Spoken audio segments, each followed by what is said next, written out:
Have you heard of Virtual Bagel? Their Facebook page has over 4,000 likes. They use the page to promote their brilliant business model. We send you bagels via the internet, just download and enjoy. It sounds like a joke, and it is, sort of. This page was set up by BBC technology correspondent Rory Callan-Jones in 2012. He wanted to find out what is the worth of a like on a Facebook page, and so he bought some likes for Virtual Bagel. Now there are two ways to buy likes, the legitimate way and the illegitimate way. The illegitimate way is to go to a website like boostlikes.com and purchase some likes. You can get 1,000 for $70. Sites like these use click farms in developing countries like India, the Philippines, Nepal, Sri Lanka, Egypt, Indonesia, and Bangladesh. Here, employees are routinely paid just $1 per 1,000 clicks of the like button. So Facebook explicitly forbids buying likes in this way. Instead, they offer the legitimate way to pay for likes by advertising your page.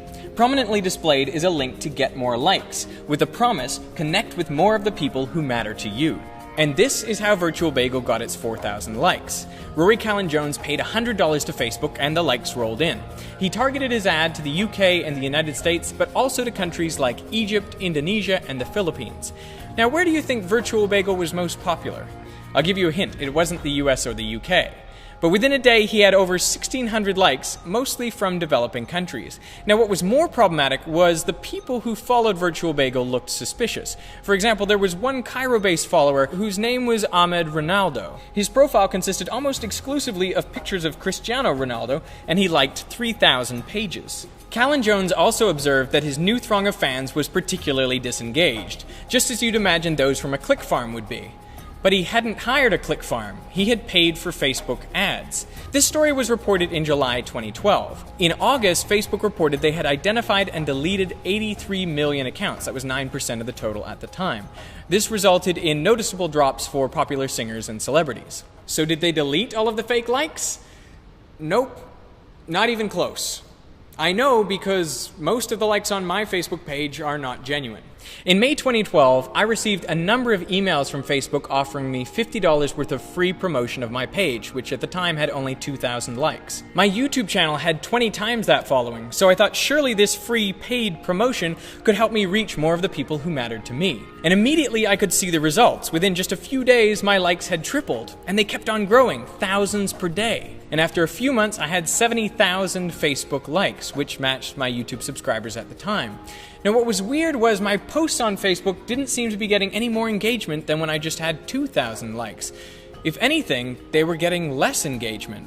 Now, I didn't understand why at the time, but I've since realized it's because most of those likes I was gaining through Facebook ads were not from people who were genuinely interested in Veritasium. How do I know?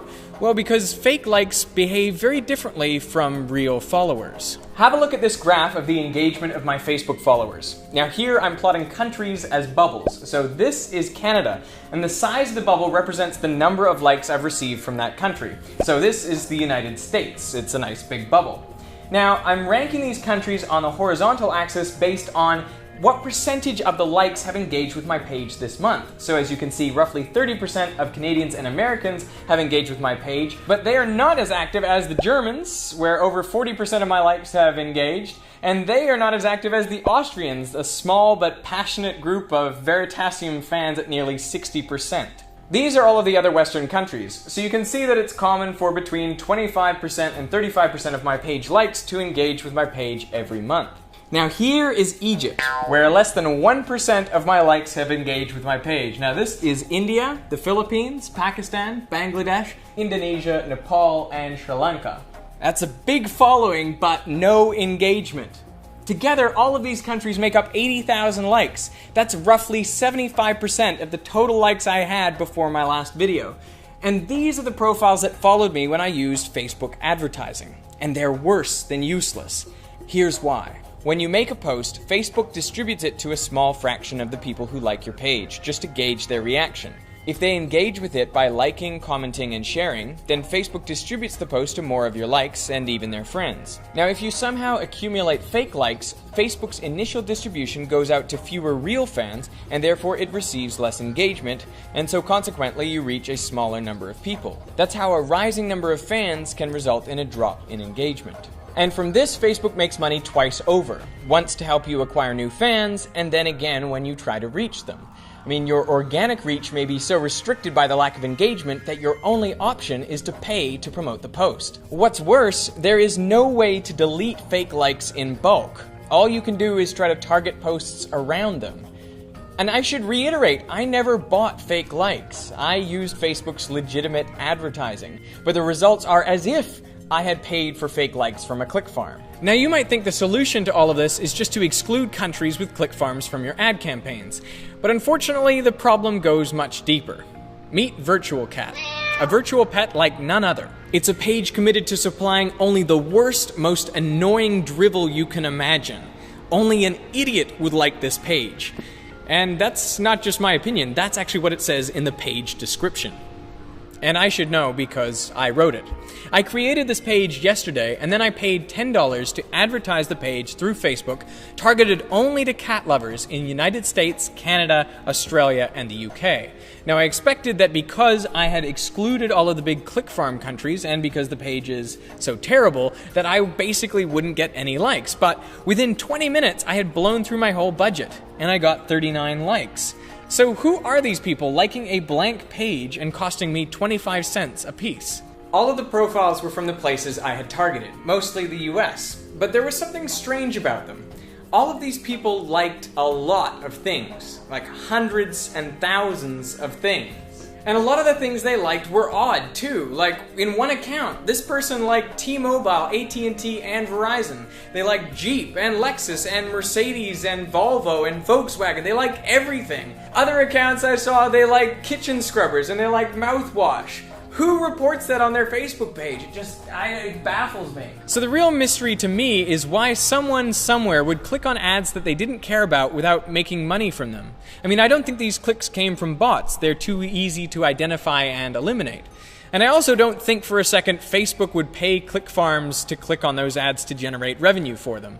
So it really seems like a mystery. And then in this article, I found what I think is the most reasonable hypothesis. Click farms click the ads for free. In order to avoid detection by Facebook's fraud algorithms, they like pages other than the ones they've been paid for to seem more genuine. I mean, you can imagine 1,000 likes on a particular page coming from one geographic area in a short period of time would seem pretty suspicious. But buried in a torrent of other like activity, they would be impossible to identify. So workers at these click farms will literally click anything. I mean, where do you think Facebook's security page is most popular? Dhaka, Bangladesh. What about Google? Dhaka. What about soccer star David Beckham? It's actually Cairo. But you take my point. So wherever you're targeting, advertising your page on Facebook is a waste of money. I wish Facebook would remove the fake likes from my page and from all the others. But that would mean admitting that they have generated significant ad revenue from clicks that weren't genuine, which then suppressed the reach of pages who had low engagement, forcing those pages to pay again to reach inauthentic fans. So the truth is, Facebook benefits by maintaining this status quo, because the reality is, nobody likes this many things.